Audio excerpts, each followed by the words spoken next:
উর্দুতে যে কিতাব রয়েছে এটা একদিক দিয়ে ভালো, সেটা হচ্ছে যে মৌলানা মওদুদীর অরিজিনাল কিতাব এবং পাকিস্তান থেকে ছাপা কিতাব। এই কিতাব বা দিল্লি থেকে ছাপা, ভারত থেকে ছাপা কিতাব, কিছু ভারতে ছেপেছে, কিছু পাকিস্তানে ছেপেছে। প্রথম যে কিতাবটি দিয়ে শুরু করব সেটা হচ্ছে রেসালা দীনিয়াত। কিতাবের নাম হচ্ছে রেসালা দীনিয়াত। এই কিতাবের লেখক মাওলানা সৈয়দ আবুল আলা মওদুদী। এতে একটি বিষয় তুলে ধরব, গুরুত্বপূর্ণ বিষয়, সেটা হচ্ছে ইকামতে দ্বীনের ক্ষেত্রে যে আলোচনাটি করেছি তাতে আমাদের ইকামতে দ্বীনের ব্যাখ্যার ক্ষেত্রে আকীদাগত পার্থক্য জামাত ইসলামের সাথে বা মাওলানা মওদুদীর সাথে। ইকামতে দ্বীনের তাদের কাছে ব্যাখ্যা হচ্ছে দ্বীন কায়েম, মানে দ্বীন কায়েমের আসল হচ্ছে রাষ্ট্রীয় ক্ষমতা হাসিল করা, অর্জন করা। আর সালাফে সালেহিনের তরিকা, তার আগে সমস্ত আম্বিয়া রাসূলগণের তরিকা, আদর্শ হচ্ছে যে ইকামতে দ্বীন মানে হচ্ছে তাওহীদ প্রতিষ্ঠা। জি, সেটা হচ্ছে মৌলিক বিষয়। আর এই তাওহীদ প্রতিষ্ঠার সাথে সাথে তাওহীদের সাথে সংশ্লিষ্ট দ্বীনের যতগুলি বিধিবিধান রয়েছে যে কোনো স্তরের মানুষের, সেগুলি যথাসাধ্য পালন করবে, যার যেটা ক্ষেত্র রয়েছে সেই ক্ষেত্রে। আমার ক্ষেত্রগুলিতে আমি সেগুলি করব দ্বীনের, সেটা হচ্ছে আমার ইকামতে দ্বীন। আর অন্যের ক্ষেত্র আলাদা রয়েছে, সেখানে সে করতে পারবে, আমি করতে পারবো না, তখন তার হচ্ছে সেগুলি ইকামতে দ্বীন। কিন্তু মূল কথা হচ্ছে যে ইকামতে দ্বীন হচ্ছে ইকামতে তাওহীদ, তাওহীদ ভিত্তিক দ্বীন ইসলামের প্রতিষ্ঠা বা দ্বীন ইসলামের বিধিবিধান ব্যক্তি জীবনে, পারিবারিক জীবনে, সামাজিক ক্ষেত্রে, অর্থনৈতিক ক্ষেত্রে, রাষ্ট্রীয় ক্ষেত্রে। কিন্তু রাষ্ট্রীয় ক্ষেত্রে যার রাষ্ট্রের ক্ষেত্রে ক্ষমতা নেই তার প্রশ্ন ওঠে না। জি হ্যাঁ, যার যেখানে ক্ষেত্র রয়েছে সেখানে সে দ্বীনের বিধিবিধান কায়েম করবে। প্রত্যেকের ব্যক্তি জীবনের ওপর পূর্ণ ক্ষমতা রয়েছে, সুতরাং ব্যক্তি জীবন দিয়ে শুরু করবে, কু আনফুসাকুম। তারপরে আল্লাহ বলছেন পারিবারিক জীবন, ওয়া আহলিকুম নারা। তো এখানে আলোচনা করতে গিয়ে বলেছিলাম যে মাওলানা মওদুদী রাহিমাহুল্লাহ গুরুত্বপূর্ণ দ্বীন ইসলামের ফরায়েজ, ওয়াজিবাত, ইবাদত, বন্দেগী সবগুলিকে বলেছেন যে এগুলি হচ্ছে ইবাদত, কিন্তু এই ইবাদত গুলি বড় ইবাদত না। সবচেয়ে বড় ইবাদতের জন্য এগুলি কি ট্রেনিং কোর্স। এই কথাটি তার কয়েকটি কিতাবে রয়েছে। আজকে দুইটি কিতাব থেকে শোনাবো। একটি হচ্ছে এই রেসালা দীনিয়াতের পৃষ্ঠা নম্বর 129। তিনি কি বলছেন শোনেন। ইবাদতের ব্যাখ্যা করতে গিয়ে আর ইসলামের লক্ষ্য উদ্দেশ্য বলতে গিয়ে বলছেन जी और इस्लाम का असल मकसद मुसलमानों को ऐसे ही इबादत गुजार बंदा बनाना है। इस गर्ज के लिए इस्लाम में चंद ऐसी इबादतें फर्ज की गई हैं। বলছেন যে ইসলামের উদ্দেশ্য হচ্ছে মুসলমানদের কে এমন ইবাদত গুজার বানাবে, এমন ইবাদতকারী বান্দা বানাবে। আর এই উদ্দেশ্যে ইবাদত বন্দেগীর বিভিন্ন পন্থা বা বিভিন্ন বিষয়গুলি শরীয়তে দেওয়া হয়েছে, শরীয়তে ফরজ করা হয়েছে। এই জন্য কি করা হয়েছে বলছে ऐसी इबादतें फर्ज की गई है, বেশ কিছু এমন ইবাদত ফরজ করা হয়েছে जो इंसान को उस बड़ी इबादत के लिए तैयार करती हैं। এই ফরজ ইবাদতগুলি মানুষকে প্রস্তুত করে, রেডি করে, ট্রেন করে কিসের জন্য? দেখেন তার ভাষাতে রয়েছে उस बड़ी इबादत के लिए तैयार करना है, বড় ইবাদতের জন্য।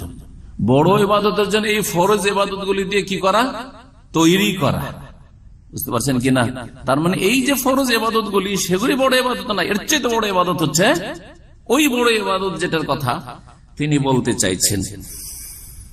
তারপরে বলছেন আরো, গোয়া ইউ সমঝো, যেন এইভাবে আপনি বুঝুন যে ये खास इबादतें उस बड़ी इबादत के लिए ट्रेनिंग कोर्स की हैसियत रखती हैं। এই বিশেষ ইবাদতগুলি, এই খাস ইবাদত, অন্য জায়গায় বিশেষ কি ইবাদত, নামাজ, রোজা, হজ, যাকাত, এইভাবে বলেছে, আসছে এই কিতাবে বলবো। এই ইসলামের যে গুরুত্বপূর্ণ ইবাদতগুলি, দ্বিতীয় স্তম্ভ, তৃতীয় স্তম্ভ, চতুর্থ স্তম্ভ, পঞ্চম স্তম্ভ, এগুলি বলছে এই বড় এই ইবাদত গুলি কে বুঝে নেন যে এই খাস इबादत गुली उस बड़ी इबादत के लिए ट्रेनिंग कोर्स की हैसियत रखती है। Training course.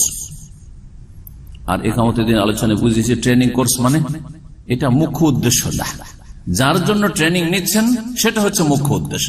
তাহলে ইসলামের মুখ্য উদ্দেশ্য নামাজ নয়, ইসলামের মুখ্য উদ্দেশ্য যাকাত নয়, ইসলামের মুখ্য উদ্দেশ্য রোজা, হজ এগুলি নয়, হিজাব নয়, এগুলি নয়, এগুলি ফরজ ওয়াজিব ঠিক, কিন্তু এগুলি বড় ইবাদতের জন্য একজন মুসলিমকে ট্রেন করছে, প্রশিক্ষণ প্রাপ্ত করছে। এই ছিল এই কিতাবে। আর তারপরে তখন আলোচনা নিয়ে আসছে নামাজ, আর তারপরে তখন এই রোজা, আর তারপরে যাকাত।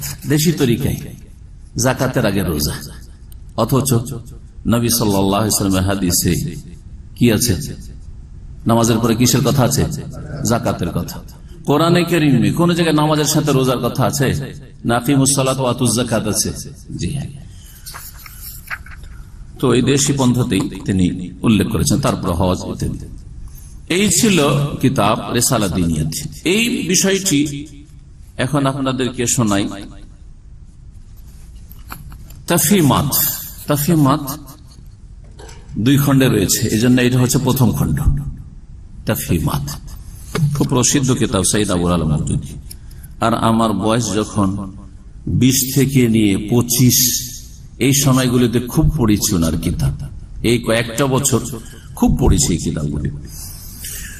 তো তখনকার পড়াগুলি মগজে ছিল, কিন্তু কিতাব সৌদি আরবে হাতে আসছিল না।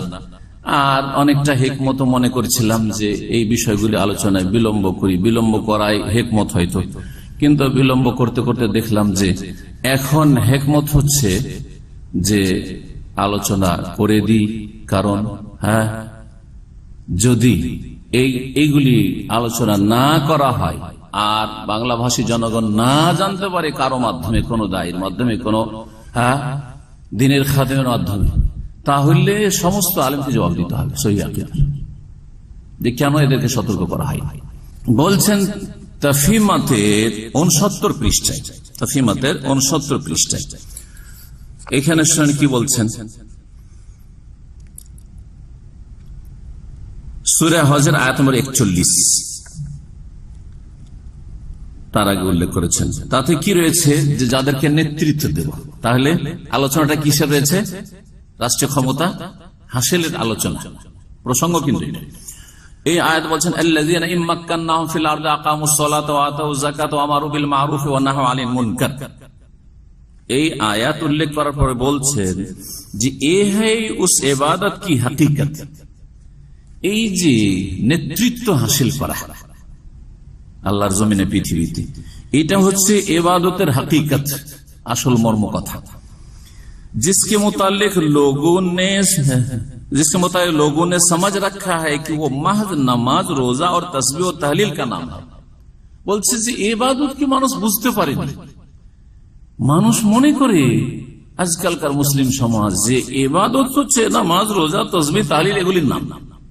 মানে তিনি সমালোচনা করছেন যে কেউ নামাজ, রোজা, তসবিহ, তাহলিল এগুলোকে ইবাদত মনে করে বসে থাকবে। और दुनिया के मामलात से उसको कुछ सरोकार नहीं। दुनियार जे आदान प्रदान, लेनदेन एगुलिर साथे कोनो तार जोगाजोग बा सम्पर्क नेই।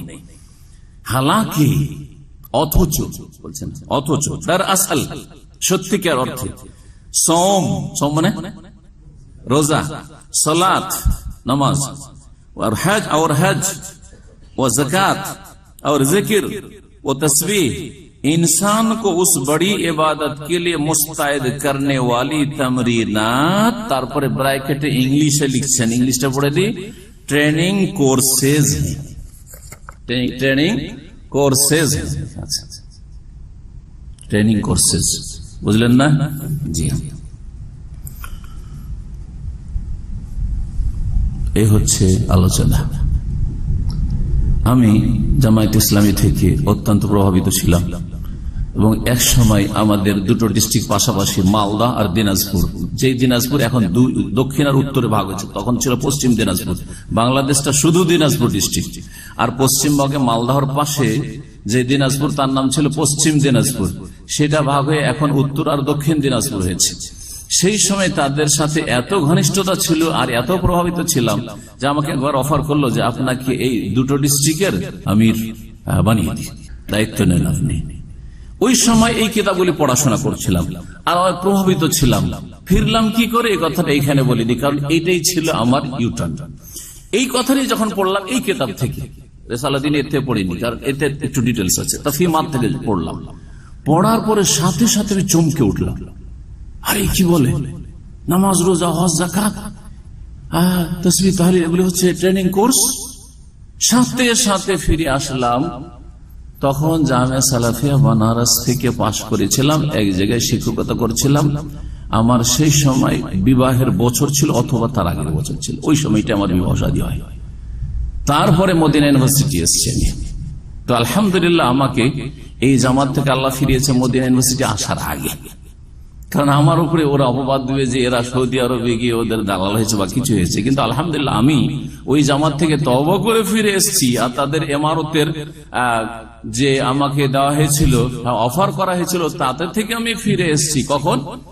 এই আপত্তিকর ইসলাম বিরোধী কথা পড়ার পরে চমকে উঠি, যেটা কি পড়লাম আমি, যে নামাজ, রোজা, হজ, যাকাত, তাসবিহ, এগুলো ট্রেনিং কোর্স। তাহলে এগুলোর আসলে মূল্য না, আসল মূল্য হচ্ছে, মূল্যবান ইবাদত হচ্ছে ক্ষমতায় যাওয়া। জি হ্যাঁ, এটা আমাকে ফিরিয়েছে। হতে পারে যে অনেক আল্লাহর বান্দাদেরকে, আমাদের বাংলা ভাষাভাষীদেরকে আমার এই কথাটুকু ফিরাবে।